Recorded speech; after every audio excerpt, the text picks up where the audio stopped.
৪৫ বছরের ফেরারি খুনি অবশেষে খাঁচায়। হ্যাঁ দর্শক, যে হাত দিয়ে স্বাধীন বাংলাদেশের রূপকার শহীদ প্রেসিডেন্ট জিয়াউর রহমানের বুক ঝাঁঝরা করা হয়েছিল, ঠিক ৪৫ বছর পর সেই হাতেই পড়ল আইনের হাত করা।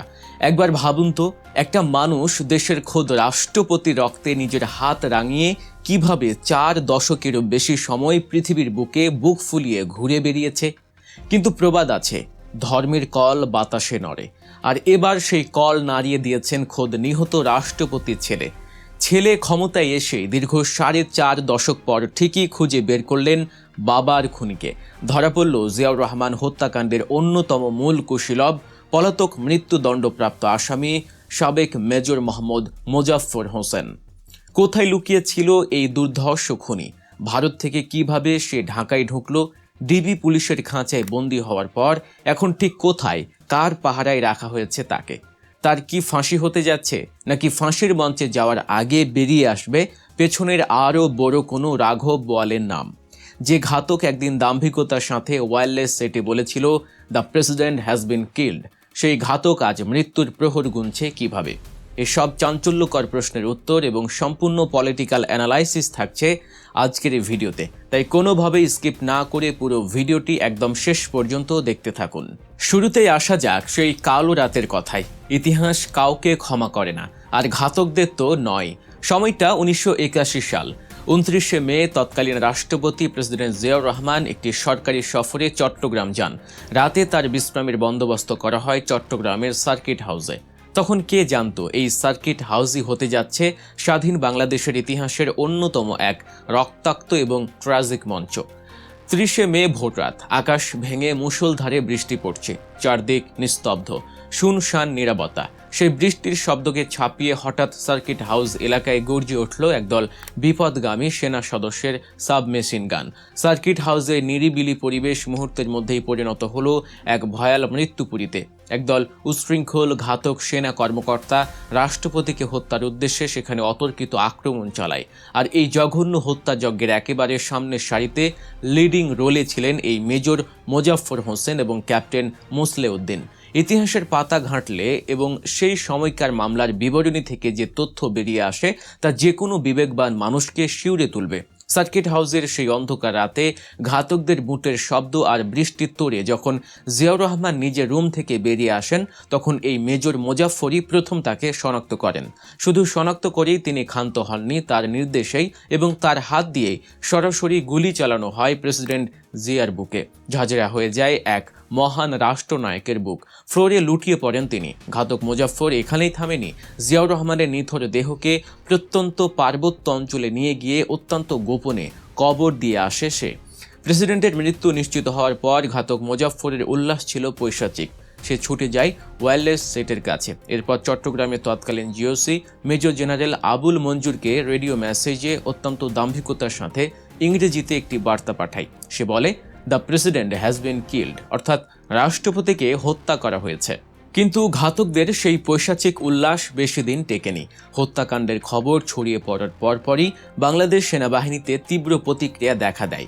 সেনাবাহিনীর শক্ত অবস্থানের কারণে পরিস্থিতি দ্রুত নিয়ন্ত্রণের বাইরে চলে যায় বিদ্রোহীদের। পতন ঘটে জেনারেল মঞ্জুরের। পরিস্থিতি বেগতিক দেখে জেনারেল মঞ্জুর সহ বেশ কয়েকজন ঘাতক পালানোর চেষ্টা করলেও ধরা পড়ে যান। পরবর্তীতে এক রহস্যময় পরিস্থিতিতে মঞ্জুর নিহত হন। ক্যাপ্টেন মোসলেউদ্দিন সহ বাকিরা ধরা পড়েন এবং কোর্ট মার্শালের মাধ্যমে ১৯৮১ সালের সেপ্টেম্বরে ১২ জন সেনা কর্মকর্তার ফাঁসি কার্যকর করা হয়। কিন্তু সেই ফাঁসির দড়ি থেকে অত্যন্ত সুকৌশলে ফসকে যায় দুজন, মেজর মোজাফফর হোসেন এবং মেজর এস.এম. খালেদ। তারা রাতের আধারে সীমান্ত পার হয়ে পালিয়ে যায়। শুরু হয় এক দীর্ঘ লুকোচুরি খেলা।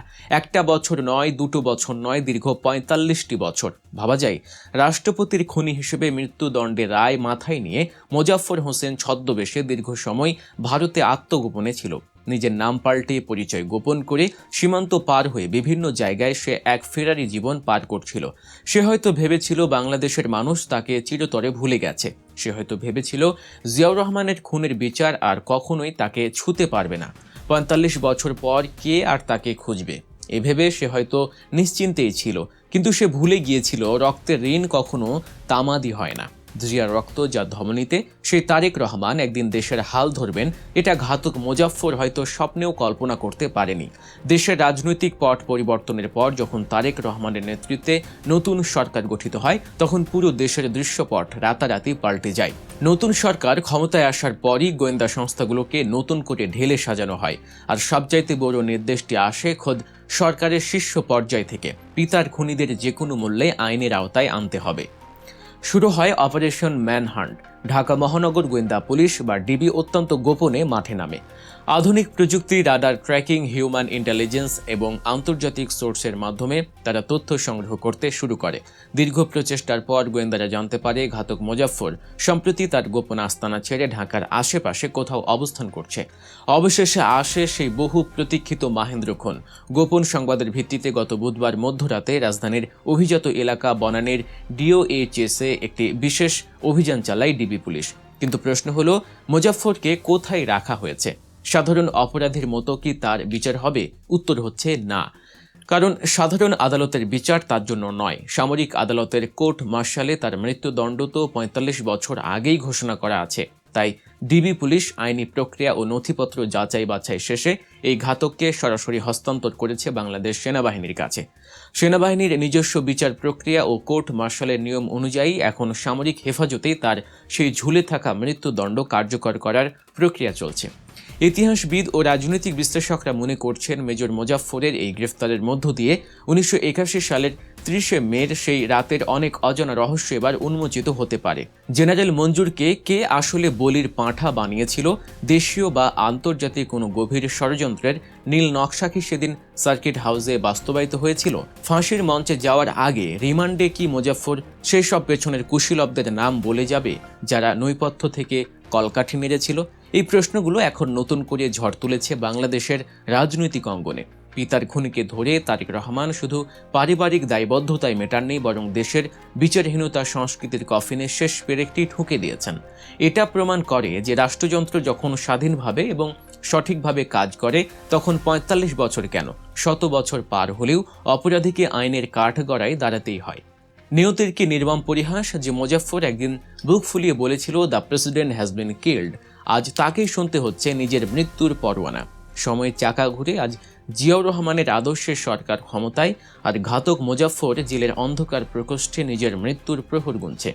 এটাই প্রকৃতির সবচেয়ে সুন্দর এবং অনিবার্য বিচার। দর্শক, জিয়াউর রহমানের খুনি মেজর মোজাফফরের এই চাঞ্চল্যকর গ্রেফতার এবং তারেক রহমান সরকারের এই সাহসী ও আক্রমণাত্মক পদক্ষেপ সম্পর্কে আপনাদের ব্যক্তিগত মতামত কি? ৪৫ বছর পর ঘাতকের ধরা পড়ার এই ঘটনাকে আপনারা কিভাবে দেখছেন? ঘাতক মোজাফফরের কি দ্রুত ফাঁসি কার্যকর হওয়া উচিত, নাকি তাকে জিজ্ঞাসাবাদ করে পেছনের ষড়যন্ত্রকারীদের নাম বের করা উচিত? আপনাদের মূল্যবান মতামত অবশ্যই নিচে কমেন্ট বক্সে লিখে জানাবেন। বাংলাদেশের রাজনীতি, ইতিহাস এবং সমসাময়িক এমন সব রুদ্ধশ্বাস, অজানা ও চাঞ্চল্যকর খবর সবার আগে বস্তুনিষ্ঠ বিশ্লেষণ সহ জানতে আমাদের চ্যানেল গল্প নিউজ এখনই সাবস্ক্রাইব করুন এবং পাশে থাকা বেল আইকনটি চেপে দিন।